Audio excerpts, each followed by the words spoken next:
বিসমিল্লাহির রহমানির রহিম। একটি রাত যা মানব ইতিহাসের সবচেয়ে বিস্ময়কর রাত, যা মেরাজের রাতের সেই অবিশ্বাস্য ঘটনা, যেখানে আল্লাহর পক্ষ থেকে আসে এক বিশেষ উপহার। কিন্তু কেনই বা নবী সাল্লাল্লাহু আলাইহি ওয়াসাল্লামের বুক ছিঁড়ে ফেলা হয়েছিল, এবং কেনই বা তার সামনে আনা হয়েছিল দুটি পাত্র, যেখানে একটি দুধের আরেকটি শরাবের? তিনি কোনটি বেছে নিয়েছিলেন এবং কেনই বা নিয়েছিলেন? আকাশের সাত স্তরে তিনি কাদের সাথে দেখা করলেন? কে কি বলেছিলেন? এই মহিমান্বিত রাতের প্রতিটি মুহূর্ত হাদিসের আলোকে আজ আমরা মন খুলে শুনব, হৃদয় খুলে গ্রহণ করব। এই কাহিনী শুধু ইতিহাস নয়, এটা আমাদের ঈমানের আলোকে আরো উজ্জ্বল করবে ইনশাআল্লাহ। আপনাদের সাথে আমি সাইদুল ইসলাম। তাহলে চলুন শুরু করা যাক। বিসমিল্লাহির রহমানির রহিম। হাদিস ৩০৪। হারমালা ইবনু ইয়াহইয়া আত-তুজিবি রহমতুল্লাহ আবু যার রাদিয়াল্লাহু আনহু হতে বর্ণিত, রাসূলুল্লাহ সাল্লাল্লাহু আলাইহি ওয়াসাল্লাম বলেন, আমি মক্কাতে ছিলাম। আমার ঘরের ছাদ পাক করা হলো। তখন জিবরিল আলাইহিস সালাম অবতরণ করলেন। তিনি আমার বুক ছিঁড়ে ফেললেন। এরপর তা জমজমের পানি দিয়ে ধৌত করলেন। তারপর হিকমাত ও ঈমানে পরিপূর্ণ একটি পাত্র আনা হলো এবং এতে তা রাখা হলো। পুনরায় তা আমার বুকে ঢেলে বুক বন্ধ করে দিলেন। এরপর আমার হাত ধরলেন এবং ঊর্ধ্বাকাশে যাত্রা করলেন। আমরা প্রথম আসমানে গিয়ে পৌঁছলাম। তখন জিবরিল আলাইহিস সালাম এই আসমানের দারোয়ানকে বললেন, দরজা খুলুন। তিনি বললেন, কে? বললেন, জিবরিল। দারোয়ান বললেন, আপনার সাথে কি অন্য কেউ আছে? তিনি বললেন, হ্যাঁ, আমার সাথে মুহাম্মদ সাল্লাল্লাহু আলাইহি ওয়াসাল্লাম আছেন। দারোয়ান বললেন, তার কাছে আপনাকে পাঠানো হয়েছিল কি? তিনি বললেন, হ্যাঁ। এরপর দরজা খুলে দেওয়া হলো। আমরা প্রবেশ করে দেখি এক ব্যক্তি, তার ডানে একদল মানুষ এবং বাঁয়ে একদল মানুষ। যখন তিনি ডান দিকে তাকান তখন হাসেন, আর যখন বাঁ দিকে তাকান তখন কাঁদেন। তিনি আমাকে বললেন, মারহাবা, হে সুযোগ্য নবী, হে সুযোগ্য সন্তান। রাসূলুল্লাহ সাল্লাল্লাহু আলাইহি সাল্লাম বললেন, আমি জিবরিলকে বললাম, ইনি কে? তিনি বললেন, ইনি আদম আলাইহিস সালাম, আর ডান ও বাঁয়ে এ লোকগুলো তার বংশধর। ডান দিকের লোকেরা হচ্ছে জান্নাতবাসী, আর বাম দিকের লোকেরা হচ্ছে জাহান্নামবাসী। আর এ কারণেই তিনি ডান দিকে তাকালে হাসেন এবং বাঁ দিকে তাকালে কাঁদেন। এরপর জিবরিল আলাইহিস সালাম আমাকে নিয়ে ঊর্ধ্বারোহণ করলেন এবং দ্বিতীয় আসমানে পৌঁছলেন এবং এর দারোয়ানকে বললেন, দরজা খুলুন। তিনি প্রথম আসমানের দারোয়ানের ন্যায় প্রশ্নোত্তর করে দরজা খুলে দিলেন। আনাস রাদিয়াল্লাহু আনহু বলেন, এরপর রাসূলুল্লাহ সাল্লাল্লাহু আলাইহি ওয়াসাল্লাম বলেন যে, তিনি আসমান সমূহে আদম, ইদ্রিস, মূসা এবং ইব্রাহিম আলাইহিস সালামের সাথে দেখা করেছেন। আদম আলাইহিস সালাম প্রথম আসমানে এবং ইব্রাহিম আলাইহিস সালাম ষষ্ঠ আসমানে। এছাড়া অন্যান্য নবীর অবস্থান সম্পর্কেও এই রিওয়ায়েতে কিছু উল্লেখ নেই। আনাস রাদিয়াল্লাহু আনহু বলেন, যখন রাসূলুল্লাহ সাল্লাল্লাহু আলাইহি ওয়াসাল্লাম ও জিবরিল আলাইহিস সালাম ইদ্রিস আলাইহিস সালামের নিকট দিয়ে যাচ্ছিলেন, তখন তিনি বলেছিলেন, মারহাবা, হে সুযোগ্য নবী, সুযোগ্য ভ্রাতা। রাসূলুল্লাহ সাল্লাল্লাহু আলাইহি ওয়াসাল্লাম বললেন, আমি জিজ্ঞেস করলাম, ইনি কে? জিবরিল আলাইহিস সালাম উত্তর দিলেন, ইনি ইদ্রিস আলাইহিস সালাম। তারপর আমরা মূসা আলাইহিস সালামের নিকট দিয়ে যাচ্ছিলাম। তিনিও বললেন, মারহাবা, হে সুযোগ্য নবী, সুযোগ্য ভ্রাতা। জিজ্ঞেস করলাম, ইনি কে? তিনি জবাব দিলেন, ইনি মূসা আলাইহিস সালাম। তারপর আমরা ঈসা আলাইহিস সালামের নিকট দিয়ে যাচ্ছিলাম। তিনিও বললেন, মারহাবা, হে সুযোগ্য নবী, সুযোগ্য ভ্রাতা। আমি জিজ্ঞেস করলাম, ইনি কে? তিনি জিবরিল বললেন, ইনি মারিয়াম তনয় ঈসা আলাইহিস সালাম। তারপর আমরা ইব্রাহিম আলাইহিস সালামের নিকট দিয়ে যাচ্ছিলাম। তিনিও বললেন, মারহাবা, হে সুযোগ্য নবী, সুযোগ্য সন্তান। জিজ্ঞেস করলাম, ইনি কে? তিনি বললেন, ইনি ইব্রাহিম আলাইহিস সালাম। ইবনু শিহাব, ইবনু হাজম, ইবনু আব্বাস ও আবু হাব্বাহ আনসারী থেকে বর্ণনা করেছেন যে রাসূলুল্লাহ সাল্লাল্লাহু আলাইহি ওয়াসাল্লাম বলেন, তারপর জিবরিল আলাইহিস সালাম আমাকে নিয়ে আরও ঊর্ধ্বে চললেন। আমরা এমন এক স্তরে পৌঁছলাম যে তথায় আমি কলমের খসখস শব্দ শুনতে পাচ্ছিলাম।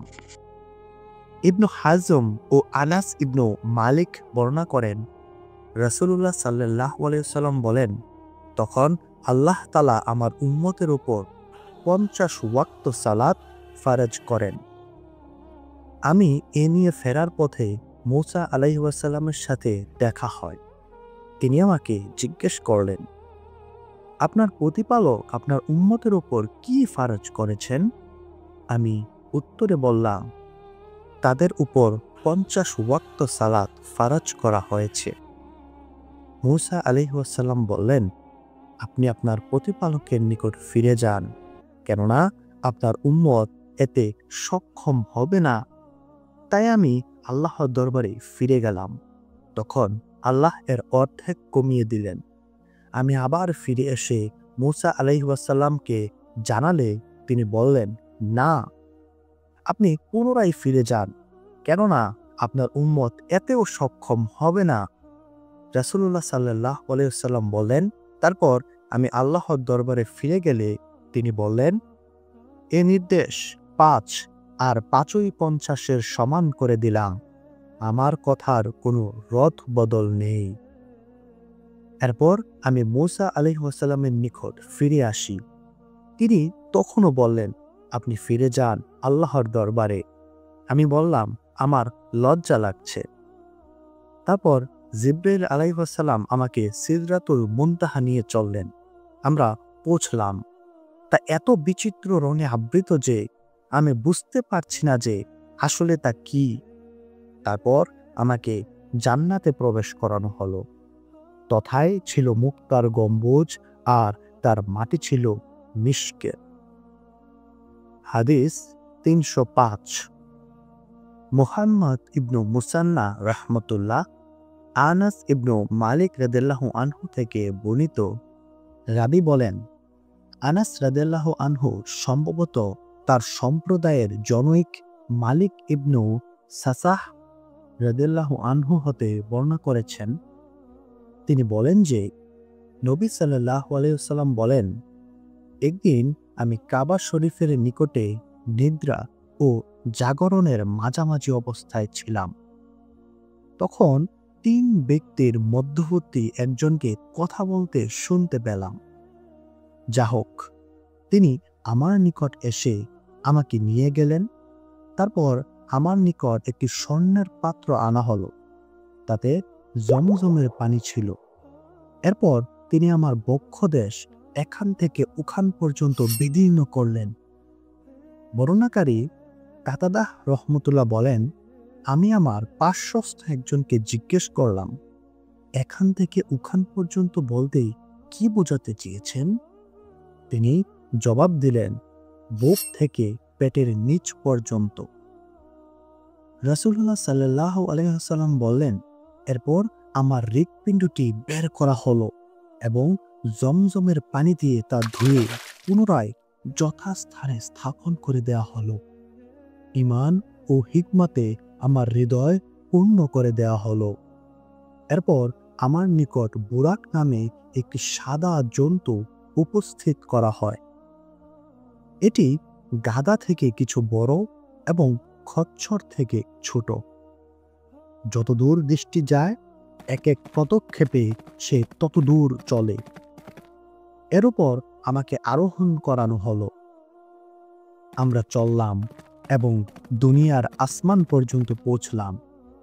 জিবরিল আলাইহিস সালাম দরজা খুলতে বললেন। জিজ্ঞেস করা হলো, কে? তিনি বললেন, জিবরিল। জিজ্ঞেস করা হলো, আপনার সাথে কে?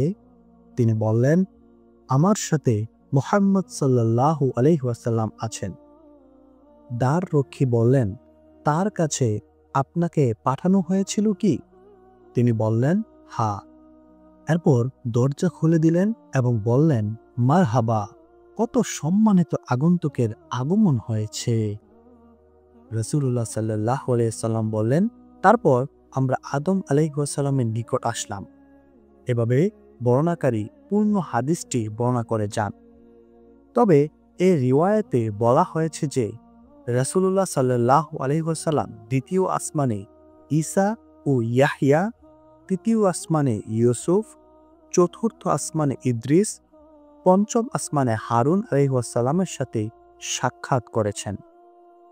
রাসূলুল্লাহ সাল্লাল্লাহু আলাইহি ওয়াসাল্লাম বলেন, তারপর আমরা ষষ্ঠ আসমানে গিয়ে পৌঁছি এবং মূসা আলাইহিস সালামের নিকট তাকে সালাম দেই। তিনি বললেন, মারহাবা, হে সুযোগ্য নবী, সুযোগ্য ভ্রাতা। এরপর আমরা তাকে অতিক্রম করে চলে গেলে তিনি কাঁদতে শুরু করলেন। আওয়াজ এলো, তুমি কেন কাঁদছ? তিনি জবাব দিলেন, প্রভু, এই বালককে আপনি আমার পরে পাঠিয়েছেন, অথচ আমার উম্মত অপেক্ষা তার উম্মত অধিক সংখ্যায় জান্নাতে প্রবেশ করবে। রাসূলুল্লাহ সাল্লাল্লাহু আলাইহি সাল্লাম বলেন, আমরা আবার চললাম এবং সপ্তম আসমানে গিয়ে পৌঁছলাম ও ইব্রাহিম আলাইহিস সালামের নিকট আসলাম। বর্ণনাকারী এই হাদিসে আরও উল্লেখ করেন যে রাসূলুল্লাহ সাল্লাল্লাহু আলাইহি ওয়াসাল্লাম আরও বলেছেন, সেখানে তিনি 4টি নহর দেখেছেন, তন্মধ্যে 2টি প্রকাশ্য ও 2টি অপ্রকাশ্য। সবগুলোই সিদরাতুল মুনতাহার গোড়া হতে প্রবাহিত।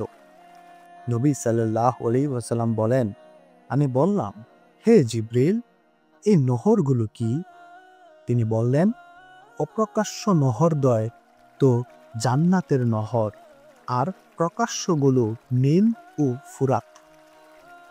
অর্থাৎ এ 2টি নহরের সাদৃশ্য রয়েছে জান্নাতের ওই 2টি নহরের সাথে। এরপর আমাকে বাইতুল মামুরে উঠানো হলো। বললাম, হে জিবরাইল, এ কি? তিনি বললেন, এ হচ্ছে বাইতুল মামুর। প্রত্যহ এতে তাওয়াফের জন্য 70,000 মালাক ফেরেশতা প্রবেশ করে। তারা একবার এখান থেকে বের হলে কখনো আর ফেরার সুযোগ হয় না তাদের। তারপর আমার সম্মুখে 2টি পাত্র পেশ করা হলো, একটি শরাবের, অপরটি দুধের। আমি দুধের পাত্রটি গ্রহণ করলাম। তিনি আমাকে বললেন, আপনি ঠিক করেছেন।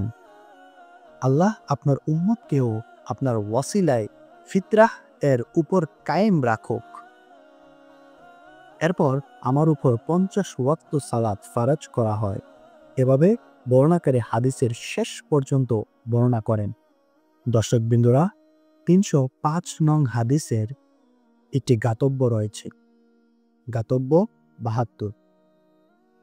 প্রিয় নবী 4টি নহর দেখলেন, 2টি জাহিরি আর 2টি বাতিনি। জাহিরি বা প্রকাশ্য নহর ছিল নীল এবং ফুরাত। এর তাৎপর্য সম্ভবত এই যে তার দিন নীল এবং ফুরাতে সজীব এলাকাসমূহে বিস্তার লাভ করবে। অর্থাৎ এখানকার অধিবাসীরা বংশ পরম্পরায় মুসলিম হবে। এটার অর্থ এই নয় যে এই 2টি নহরের পানির উৎস জান্নাতে রয়েছে। নীল নদী আফ্রিকার মিশর রাজ্যের মধ্যে দিয়ে প্রবাহিত হয়ে গেছে এবং ফুরাত নদী ইরাকের কুফার নিকটে অবস্থিত। সংক্ষিপ্ত নাবাবি। হাদিস ৩০৬।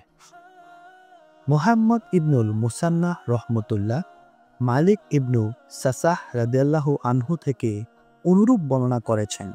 তবে রাবি এতে এরপর আমার নিকট ঈমান ও হিকমাত ভর্তি একটি রেকাবি আনা হলো এবং আমার বুকের উপরিভাগ হতে পেটের নিম্নাংশ পর্যন্ত বিদীর্ণ করা হলো ও জমজমের পানি দিয়ে ধৌত করে হিকমাত ও ঈমান দিয়ে পরিপূর্ণ করে দেওয়া হলো।